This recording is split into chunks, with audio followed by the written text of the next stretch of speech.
Good morning, my friends. Welcome to the 10-Minute Book Talk, where we talk all things bookish with you for 10 short and sweet minutes.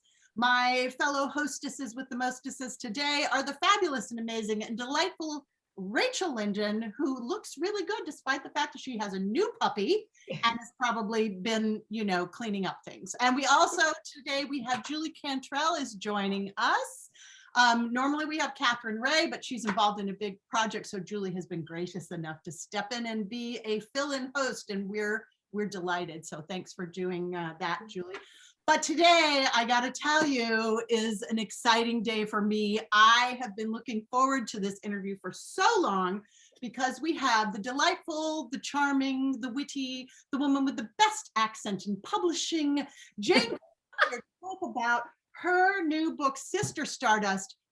I've known Jane for a long time, and I've read most of her books. Jane and I were good friends back in Westport, Connecticut, where we almost got fired from the New Neighbors board. We can tell that story later, but basically we were supposed to be in charge of the lunch bunch, and we only wanted to talk to each other. So I think we got fired, didn't we, Jane? I think we may have just had musical differences. That was parted ways, yeah.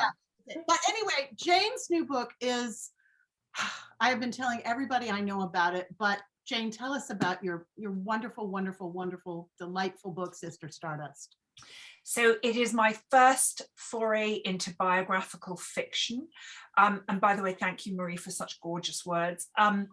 It is the story of an young innocent shop girl in England in the late 60s who, as London bursts into life and becomes the swinging 60s, she's desperate to get to London. Once there, she gets swept up by a crowd of very glamorous, rather decadent people who spirit her off to Marrakesh to go and stay in the palace owned by Talitha and Paul Getty Jr. And he was the son of the richest man in the world. There they had extraordinary parties. She stumbles into a world of Arabian Nights, but of course, little knowing that in fact there is a tremendous dark side to this life, and she doesn't realize the danger that she has put herself in or the tragedy that's waiting to happen. Such a patient. Really? And I'm hooked already. Everything about it just sounds fascinating to me, and I can't wait to read it. Of course, Maria's been selling us hard on this story and saying it's our must read of the year. So I'm going right after this to get me a copy as soon as it hits shelves. Tell me, I'm fascinated I love biographical fiction. I love the ties between real historical events and then how you spin that into a story that's, fictional. But how did you first discover Talitha Getty and her story, and what drew you to her story? So I think growing up in England, Mm-hmm. she sort of just part of, I don't know, the culture there. Like everybody knows who she is over there. But and actually, when I was a teenager, I first saw this photograph. Here's one I made earlier. So this is Talitha.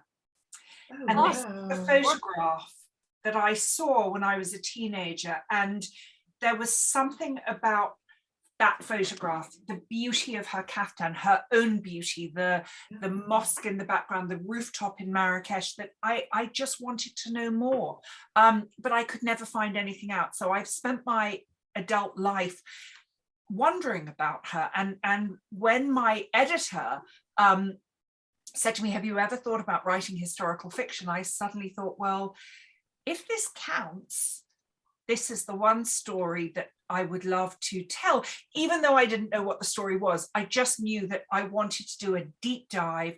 I wanted to challenge myself. I'd sort of had enough of writing about middle-aged women and the crises that they have. And I wanted to find out more about Talitha. So that was really where it all came from. What I didn't know was how, I had to come at the research sideways, and I didn't realize how linked the Rolling Stones were. So the Rolling Stones actually ended up inspiring a huge part of this story as well. It's fascinating to me. And isn't it neat how, a certain figure will connect with you like that and stay with you, and you're just drawn to that. That's all amazing to me. Definitely going to read this book. I know Rachel. Rachel. Oh, sorry, I'm talking too much. No, that's what you're here for, because we're fascinated to hear more about this. Well, go ahead. You No, talk. If you no, want- no, I'm being quiet. Go. Okay. Well, so a little bird, aka Marie, told us that you're also an artist and that you have a most fascinating artistic process when it comes to creating the story. So can you speak to that a little bit? Because you already mentioned the Rolling Stones. Just tell us how this came about. Well, I was an artist. I went to art school, but I haven't done anything for years and years. And this was a sort of a complete immersion for me. I just did such a deep dive that everything in my life went back to the 60s. And I ended up doing various paintings and sketches of the characters in the book. And then that led to me designing actually a pendant that is I'm waiting for this is just my prototype, but it's a serpent because Talitha loved snakes, and these will be for sale. They should be arriving any day now. And I painted the pattern on Talitha's wonderful Moroccan wedding caftan and had it printed onto silk chiffon. And I'm having a line of caftans made in New York that will also be for sale. The Sister Stardust collection. Oh my gosh, that's like so you can wear, you can sort of join into the fun by wearing these. That's amazing. How exciting though. So multi-talented. I'm like first in line to get one. You've got a lot of colors, but you know, I've known you for a long time, Jane, and I really did not realize how, I mean, I think I was like, wow, I didn't know you could draw. And you were like, yeah, I had I went to school for an artist degree, and your drawings were just phenomenal. And I think even before I read the book, I had this sense that this was a very special book because you were immersed as an artist in every single aspect of it. And needless to say, I adore this story. And of course, Talitha was the jumping off point. But at the end of the day, this book is really a coming of age story. Yeah. It's about Claire. Claire, innocent young shop girl, as you said, who's like, you know, in the 60s, and it seems like everybody has a more exciting life than she does. And she lives for that excitement. It struck me how relevant this story, though it was written in the late 60s, it's very relevant today, because especially with the internet, we are all involved in the idea that other people's lives are, you know, more interesting than ours. We all suffer from FOMO, fear of missing. Instagram FOMO.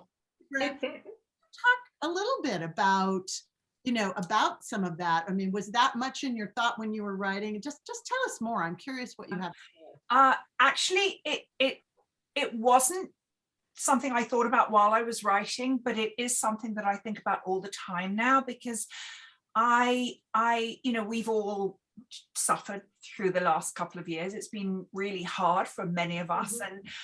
And what I've realized about Instagram, and this is also something that happened when I turned 50, which was 4 years ago, I just realized that I'd spent those 50 years trying to fit in, always feeling like I didn't, and I wasn't quite good enough. And I really wanted to fit in. And at 50, I just thought, Jane, you know, now you're stepping into the afternoon of life. You've got to figure out who you are, because you've just got to stop and figure out what is it about you. And I realized that I'm not at all the person that I thought I was, and actually I feel more myself than ever before.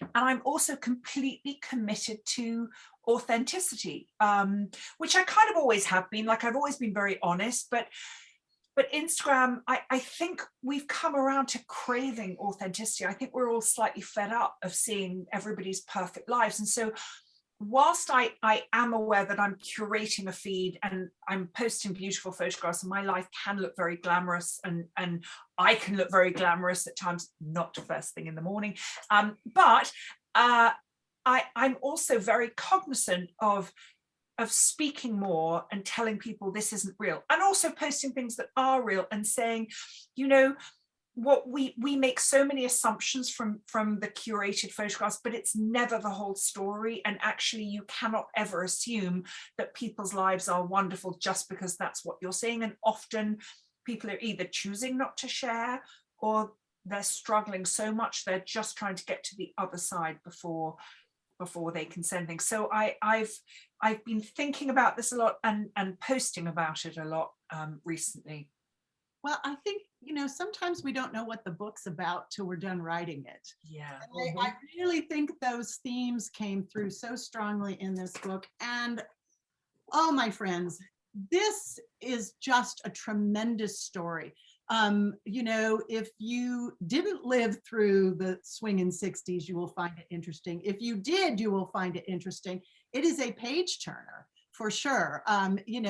It's got glamour, it's got coming of age, but there's also touches of mystery in here and questions to be answered. I devoured this book. I loved it. I love you. And I've got one last question for you, Jane, that we ask all of our guests on the 10-minute book talk. What is bringing you joy right now?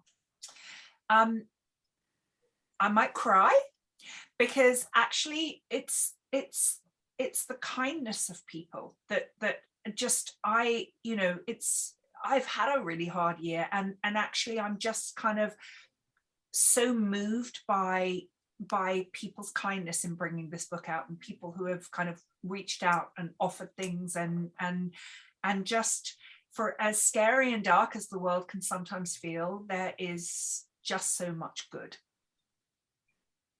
Well, I think we can just never do another 10-minute book talk again. So we can all go off there. Jane Green, thank you so much for being with us today. And you friends, go get yourself a copy of Sister Stardust when it comes out April 5th. You're going to need it. You're going to want it. Thank you very much. And we'll see you next time, my friends, on the 10-minute book talk.